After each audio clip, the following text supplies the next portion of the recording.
Hello there and welcome to Point of View. I'm Mark Leishman and my guest tonight is Matt Yeller. He's co-founder of Farm Shed Labs, the company behind FlashMate. It's a simple electronic heat detector that's making life very much easier for dairy farmers, and we all want that. So a very warm welcome to you, Matt, and thanks for joining us. And I guess before we get into FlashMate, what about your background? So my background and that of the other founder is actually technology. We've been around this technology for the last 15 years, and we wanted to try and address a big problem in the dairy industry. So we kind of picked out heat detection, had a bit of a start there, which was good because you start off on these things and that gets you out to farm, and then you hit brick walls, and then you pick yourself up and you solve those problems and you start doing some valuable things. So yeah, our background's very much been around technology over the last 15 years, but being New Zealanders, we've all got family and family links to farm, and so it's neat being on farm. So you came up with the idea of Farm Shed Labs, and what was the idea behind that, just to come up with innovation? Well, that's right, yes, and we've had a few things sort of I guess getting started. FlashMate was the lead one really, which is really taking off. So we've parked the other things on the back burner at the moment and really focusing on FlashMate. We've got a lot of work coming up internationally, and we're coming and going a lot, and we're turning up to farms all over the planet at the moment. So it's a lot of fun. It's great. Well, I don't know whether you can see a flash there, but that is FlashMate, and this little gizmo is what we're going to talk about. We'll focus on a bit today. So tell us, what is FlashMate? Okay, well, first up, it looks a lot brighter at 5 in the morning. You can see that from a long way off. Even some of the brighter sheds, it's pretty bright here, but not under the bright lights today, Mark. Yeah. So look, we set off to sort of solve this heat detection problem. We started with something up on the tail head. They all fell off because the cows can't even keep their own skin on up there on the tail head. So we decided to go for this touch-sensitive approach, which is a world first. This is the world's first patented touch-sensitive heat detection aid. So what that means is that it's got a little wee microchip in there, and it's looking at the primary contact. So when cows come into heat, the primary heat behaviour is the contact between the animals and what they call standing heat, when the cow will stand to be ridden by her herd mates. And that's what the farmer's looking for, because the farmer needs to try and breed, ideally, according to Dairy NZ, 78% of the cows in the herd. They want to try and get bred in the first 6 weeks of mating, so that's what's called the 6-week in calf rate. Right now, Dairy NZ's target is for 78%. I think the median in New Zealand is about 68%, so there's a lot of room for improvement, and I believe that improvement's worth about $300 million to the industry. So, and really, it's probably the highest stress part of the year for farmers. A lot of indecision around the calls when you're looking at a cow and deciding is she or isn't she on heat. What we do here is just take that right back to a red flashing light. So it's very simple. If the light is flashing red, you breed the cow.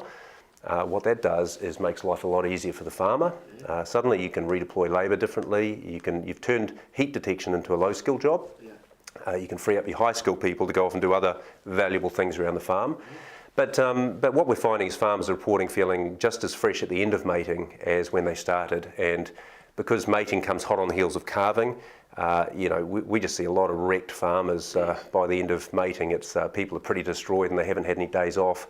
In fact, they refer to heat detection as home detention. So basically, what we've got here is you stick it on. How does it attach to the cow? Yeah, so it's a spray adhesive. It's a contact adhesive, and then you literally. You put one of these around your neck, and you walk along, and you literally peel and stick. Really? Peel and stick to the cow. So it's very simple, very fast. Which is the area you focus on. And of course, that's the joy of getting off the tail head, Mark. With our touch sensor, we can get off that tail head. We're not after that pressure sensing like the patches or the paint. Yeah. So we're actually just going to that little pocket between the pin bones and hip bones. There's a bit of a pocket there on the cow, so it's just the perfect spot to put a little shape like this. And even the shape, we look to nature for that, because nature's already solved this problem in high shear force environments like you'll see in nature. You often see this sort of shape turning up. So when you've got a couple of 100 kilos of animal moving around, it's quite you can see that sort of shape just sits there the retention's very obstructed anyway. Yeah, look, it's far better than any other stick-on. When they're all coming on heat, it must be like a whole bunch of UFOs coming at you in the middle of the Yeah, they have been called that by farmers. Yeah, cat's eyes, UFOs, all sorts of things. It gives people a bit of a kick when they see these things the next morning when you see your cows in heat. The sexually active group tend to group together, so you'll often see groups of cows all with flashing lights on them. Yeah. So just to take me back, most farmers obviously will know this, but what is the situation prior to this? You're painting or putting a patch on the cow when you think, but it's a guessing game.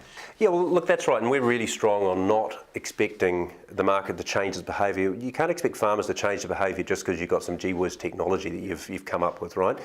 That's the power of turning up to farm and working in and really solving farmers' problems in a robust, sensible way by just doing the hours. So look, in the past, people have been using tail paint for a long time, and but it takes a lot of skill and experience to read the tail paint, and skill and experience can be a bit problematic on farm. And as I say, there's that home detention aspect where people don't want to delegate the task. It's similar with the low-cost, the alternatives like the patches. There's various things like, scratch-off paint on patches, or there's the dye-style patch. And again, there's a lot of interpretation required around those. It's not as black, it's not as black and white as the light flashing breed the cow or not. At the other end, there are the more inclusive, all singing, all dancing, so these monitoring systems that tend to work on accelerometry. They've been developed out of Europe and North America. And that's more the total monitoring system. So that includes software and install, and it tends to come with a big capital cost as well. So, for us, it's about getting a standalone product that is robust, that's visible, that you can, that you don't have to worry about, is this thing connected to the internet? Is it talking to my phone? It doesn't. It's simple. And without that big capital outlay, really. So the farmer, obviously timing on this, you never know when it's going to happen in a 24-hour cycle. It could be the middle of the night, it could be the middle of the day. True. So you basically, you put these on and you sit and watch and wait. Yeah, so these are designed, we design them around the 6-week mating period, but some people with Bovis now are wanting to breed a lot longer and minimise movements on and off their farm. So these things have got the capability to go out to 12 or 14 weeks if you're good with your maintenance and reapplying these things. They can certainly go the distance. But yeah, look, it's cows are very active actually. Some of our data, Dr. Scott McDougall has done some research using our data and found that there's a huge amount of activity in the wee small hours when no one's necessarily observing cows. So having a little microchip doing the observation for you 24/7. While you're fast asleep isn't a bad thing at all. So what is the time frame when a cow comes on heat? How much time have you got? Around 26 hours is especially in the New Zealand situation. The US herds have done some research and it can be as short there in those lower fertility herds in the USA, as short as 12 to 14 hours. So really in New Zealand it's around a 26-hour window to. So as a farmer you don't have to, well, up until this, of course, you have to sit and watch and wait and gauge the activity. Is that? Well, you're actually reading the tail paint. You're looking for rubbed paint or scratchies or you're really looking at that. And as I say, there's a lot of skill and interpretation required, and you really have to pay attention and be on the job. And even so, there's other disadvantages because. With the microchip approach with touch sensing, you could ignore all the activity. If the cow's rubbing against a tree or a fence. That'll rub tail paint, it'll rub you, set off your dye or your scratchy. This thing will ignore that because it's looking for a pattern of contact, okay? And at the other end, and this will really resonate with farmers, if you're running a heat detection system that's throwing you a lot of false positives and you've got pregnant cows and you're later on in the mating season where you've actually done all the hard work, got the cow. And waiting for the result. Yeah, that's right. And but of course you do run a risk when you're inseminating pregnant cows based on a false positive. If that cow was in the wrong place at the wrong time and got ridden by another cow or on the standoff pad or is rubbed against a tree or something, you really have to interpret that stuff very carefully. You've got to be careful. So those false positives can catch up with you at the other end and can contribute to your empty rate. So you get up in the morning, you go out and look at the herd, and you see the flashing lights, and right, we're in business. Draft the cow, inseminate her. Yeah. And of course, most of it now is AI, presumably. Oh yes, yeah. The vast majority is AI, and anything that doesn't get picked up over that mating period to with artificial breeding or artificial insemination, there tends to be the bull will tail basically, and the bull will sort out any cows that are still open. So, wow, it's a great idea, isn't it? Yeah. But of course, Bovis, as I say, this year in particular, there's just such a groundswell to really minimise movements onto farms. So, we're just getting a lot of people really looking seriously at FlashMate, saying, is this gonna help us get to the other end of a very long mating period? We just can't, we can't do that to our staff. They're going to be shattered. You need to be able to give people days off. And again, the joy of this with a red flashing light or no red flashing light, your mum could do it. She could turn up to a farm tomorrow and do this job. Anyone could turn up to farm tomorrow and do this job. If the light's flashing, get her into the shed. Yeah, as long as you can see, you can draft the cows and get it. And that'll put you in. Do they stand out during the day? Is it reasonably? Or? Well, it's not really a during the day sort of a thing. It's early in the morning is when these things. You tend to have all your cows drafted at morning milking and sitting there waiting for your AI tech to come and inseminate. So Matt, what about be it anecdotal or real data or evidence, how's it working? Yeah, very well. Yeah, we've got a lot of AI techs that are taking up the product, which is particularly interesting because they're the people who, they tend to be top operators as farmers, and they have the whole picture in terms of, being able to see what the device is doing, what the animal behaviour is, and they're also inseminating the cows or have been in past lives. So they are very good operators, and they're the ones that are really picking up this product. And we've also been on some pretty top farms. We've got monitor farms now that are in the top 1% after several years. So you tend to get a big lift in the first year when you're cleaning up your calving spread and getting some of those early gains. So we had one 430 head farm that got a 10% lift in their 6-week in calf rate in the first year in 2017. This year they've managed to lift it another 8%. So, that's pretty good gains. I mean, they're looking, and their empty rate dropped, I think, 13% in the first year, and then I think it was only 4% the following. And of course, there's a lot of moving parts in reproduction, and heat detection is just part of it. But, he's looking at 100 grand's worth of gains in that first year, and then 31 grand's worth of gains in the second year. So he's laughing, and that's not counting all the extra benefits around flexibility. With staff and things? Yeah, and he likes to go fishing a lot, and we actually passed in the driveway with his boat hooked up. He was going fishing. We asked him who was doing the heat detection, and he had a new staff member who'd been on farm 2 days.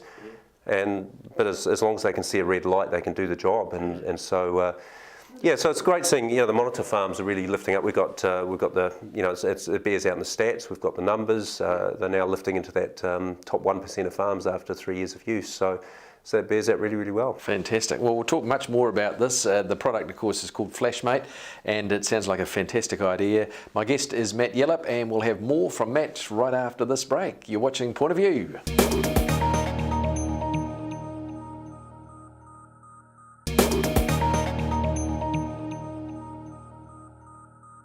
Welcome back. You're watching Point of View. I'm Mark Leishman, and my guest Matt Yellop from Farm Shed Labs. And the product we're talking about was an amazing product called FlashMate, which is this little gadget here. And the idea is it tells you when your cow is on heat and ready to go. And simple as that. A simple idea to keep it simple, stupid. That's your mantra, presumably. Absolutely. As one farmer says, simpleness is awesomeness. So we try and keep it really simple and robust. Keep the skill levels right down, make it easy to get a top 5% result. Yes. So this little button, which is attached to the cow, what's it worth? What does it cost to have one of these? So we're retailing these under $9, which a lot of farmers will say, "Oh, gee, that's a bit steep." But of course, if you're actually comparing against patches or tail paint, you've also got to factor in the labour and also the skill levels required to use these products. It takes quite a bit of effort to maintain them. By the time you've bought 2 or 3 patches, you're in for similar money anyway. So the $9, you've got a herd of 400. So that's $3.5 grand effectively. Yeah, that's right. And how often do you have to spend that sort of money? How long do they? So these things are it's one per cow per season. Okay, but probably where the farmer needs to know is you've got to sort of really talk about payback and return on that investment, I think, and that's where farmers are smart. They know that they look beyond the shelf price and say, well, hang on, what's this thing going to do for me? So, and I think that's where the picking up the silent heats in particular is really, really important. So, all you have to do is get 2.5 extra cows, extra submissions that are your silent cows, out of 100, and you've paid completely for this product without getting into all the other benefits around the accuracy and detecting all the other heats, liberating your staff, or lowering the stress levels around breeding. You've already paid for it just on the silent heats alone, because that's what this product does particularly. Well, just to explain silent cows, nothing to do with mooing, but I mean, farmers will know, of course, but just for those who are watching and perhaps don't know. So, look, it's really interesting. Last year, there was an interesting paper which showed in US herds, as many as 20% of cows in the US now, obviously the herds are different, there's a bit of fertility differences, but as many as 20% of the cows are actually ovulating without any overt signs of being in heat. Which is what, of course, the farmer's looking for, so they can artificially inseminate the animal, right? So these cows are out there now. It may not be as high as 20% in New Zealand, but they're still out there. So no matter how good you are as an operator, no matter how good you are at heat detection, if the cow's giving you no overt sign, you're not going to pick those cows. But of course, what we do uniquely is, because it's touch sensing, we're still picking up what cows will do is they'll come up and they'll do the chin resting and just test a bit of the receptiveness. We can pick up all the head and chin resting as well as the sniffing and nuzzling. So unlike any other product, we can actually pick up a few extras, okay, and that's where you get your payback right there. So in this little, I mean, it's relatively simple. I mean, you can have too much tech, can't you? Whereby it actually creates work where you've got to analyse everything and whatever. Well, learning software, obviously, not to mention capital cost of installing some of these more complicated systems. It's the nice thing about this is you can have a crack in one season. It's self-contained. You get a quick payback on it, and you can make a decision whether you want to roll with it next season or not. If you want to bed in those returns and you get a virtuous cycle going of cleaning up your calving spread and then really consolidating those benefits, because that's what we're seeing. We're seeing farms coming into their 4th season now. And as I say, they're pushing up into that top 1%. They're consistently and consolidating those benefits. However, at any stage, if it's not for you, you're not trying to recover a big capital cost. Yeah. And it's a simple little sensor. That's all it is with a light. Incredibly simple, patented, touch-sensitive heat detection aid. It's just so simple and robust. It's only logging physical contact between the animals. It's ignoring trees and fences. It's filtering, and it's able to very, very accurately say your cow's in heat. And it is strong. It's robust, as you say. It's not going to get knocked around too much and fall off or anything. So this is the only product that's been through a particular commercial lab, did destruction testing on the product. It's the only product they've had that's been right through the whole thing twice. They couldn't destroy it, so it's certainly up to the job. What are the reproduction experts, Dairy NZ, your vets, big animal vets, etc. What are they saying about Flash? Right, so we're actually on some Dairy NZ research farms now, because their projects, days and milk are very, very important to the projects they're running on these research herds. So they look to FlashMate as something that can really help them get their cows, as many cows pregnant as early as possible for those projects. So that's good.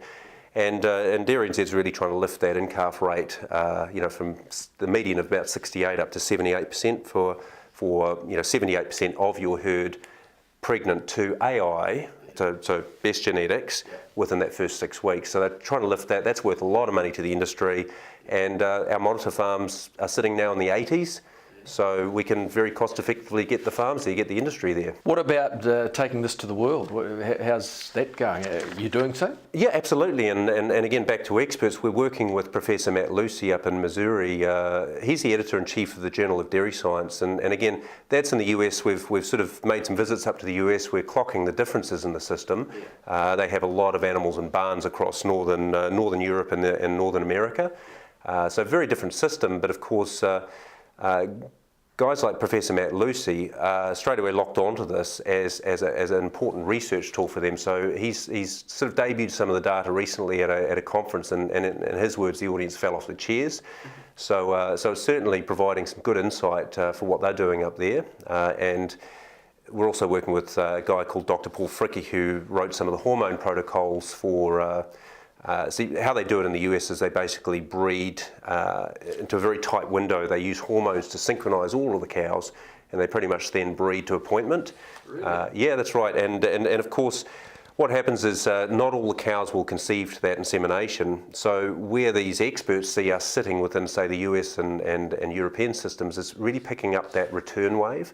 So but closer to home, what's good is that the vets are seeing that we're now working with the Cambridge universities and the Professor Matt Lucy's and Paul Fricke's, and they're also seeing the results here at home on farm. So. And what they like is that farmers, as farmers build the trust in the product, when they see that a cow hasn't cycled, there's been no red light, and you're 25 days in, if you haven't seen a cycle within 25 days, they can now proactively get hold of the vet, ring the vet up and look at interventions, whether it's a hormone treatment or whatever else the vet needs to do. Yeah. I mean, what are the big differences in the fertility of cows from, say, the US to here? Absolutely, yes. In the US system, heat detection and some of these other things have kind of fallen by the wayside a bit as they've really focused on the hormones. So they're sort of manufacturing it. That's right, but there is a great fear that with the loss of some of the tools they've had around breeding, they're just a little concerned the consumer may wake up one day and decide that they're not interested in having all these hormones in the animals, of course, and the food producer will react very swiftly to that. Yeah. But of course it takes decades to get your genetics in place. To recover from it. So you can see there's a lot of interest in really trying to lift the fertility of their herd. Yes. And I guess that's where FlashMate, we're working in around some of those priorities with some of those experts. So begs the question, what have you, I guess, learned about New Zealand by going overseas in terms of the way we do things? Are we on the right track?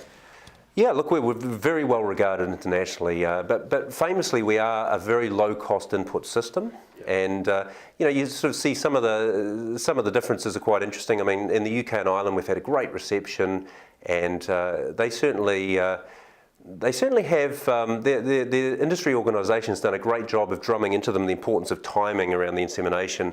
Now, whether it's New Zealand, whether it's just what you see perhaps on Facebook, some of the less experienced people, or whether it's more widespread, but we're certainly seeing people wanting to inseminate cows the second the tail paint gets rubbed. Whereas Irish and the UK, they tend to wait a little longer. So, the conception rate really does benefit from getting that timing really accurate. Yeah. And that's what we do, even with some of the top farms in New Zealand where we're benchmarking. Even on the top 1% farm we benchmarked on, getting that timing just right, we're able to manage, we're able to actually lift the conception rate 10% even on those top operators. And it's not a question whether you call the heat or don't call the heat. It's a question of when you call it, it's literally the timing of it. So, I mean, you've got your 26 hours. Right. That's your timing. Yeah. So do you go at the 12-hour mark or early on in the stage, or do you go... Yeah, well, you have to wait for a while after the onset of standing heat, of course, but you want to be well in the head of ovulation. So the Irish guys seem to really understand this well, so do the English. But here it's probably less well understood. Do you have an answer? Yeah, I believe we need to get the insemination needs to happen 12 hours before ovulation. So yeah, you've got a sort of a delay after 4 hours into standing heat. Yeah. You then wait, you've got that window, but you certainly absolutely have to get the job done before you're 12 hours off the ovulation, which is about 30 hours after the onset of standing heat. Right. Okay, so it's a bit convoluted, It's funny you say that basically that's 26 hours. That's where the 26 hours... Well, that's right, yeah. So you've got the pattern of heat, and then you're into that. So what are the key differences, would you say, between the US and, say, here, or Europe? Yeah, so it's around that timing of insemination is kind of an interesting one for us, where certainly in the UK and Ireland there seems to be a much more widespread understanding that you don't want to inseminate the second you see your cow start to show any heat behaviour. Now, certainly some of the less experienced operators will they'll look at FlashMate, they'll look at the tail paint and they'll say, oh, FlashMate's missed a heat, but actually it's just too early, we haven't seen that pattern yet. We're looking for a robust spike in activity, and once we've seen that, probably the other thing we see is farmers' willingness to invest in another straw of semen to inseminate where they see a silent heat alerted by FlashMate, because you've got these mystery cows where, in the farmer's opinion, based on everything and that they know in their experience, and they're looking at perhaps other aids like heat detection, paint, or the tail paint or the patches. Yes. And they're looking at that and they're seeing a red flashing light and they're saying, yeah, gee, there's that reluctance to invest in a straw. There's a difference. You'll see in UK and Ireland, they won't hesitate, whereas here, and maybe that's just us being famous for being a low-cost input system. but they certainly don't tend to stint on that. And you know, we've had farmers that have invested in FlashMate, got those extra silent heats that are worth so much to them actually. You know, your payback's just in... Well, 20%. Well, just two cows and 100 will pay for the whole damn product across the whole herd, and yet they'll see those 2 cows and they'll say, oh no, this can't be right. And I don't want to waste a straw, so they let them go. And there's the opportunity. They don't tend to do that the second year. You know, by the time you present them with the information, they'll... yeah, well, it's that, you know, people don't like missing out. So, yeah. Fantastic. Matt Yellop, who is the co-founder of Farm Shed Labs and this little product called FlashMate, which sounds really intriguing. And, you know, that's been a fascinating discussion. Thanks so much for your time. Thank you. Yeah. And we'll have another point of view at the same time next week. Thanks so much for joining us. We'll see you then.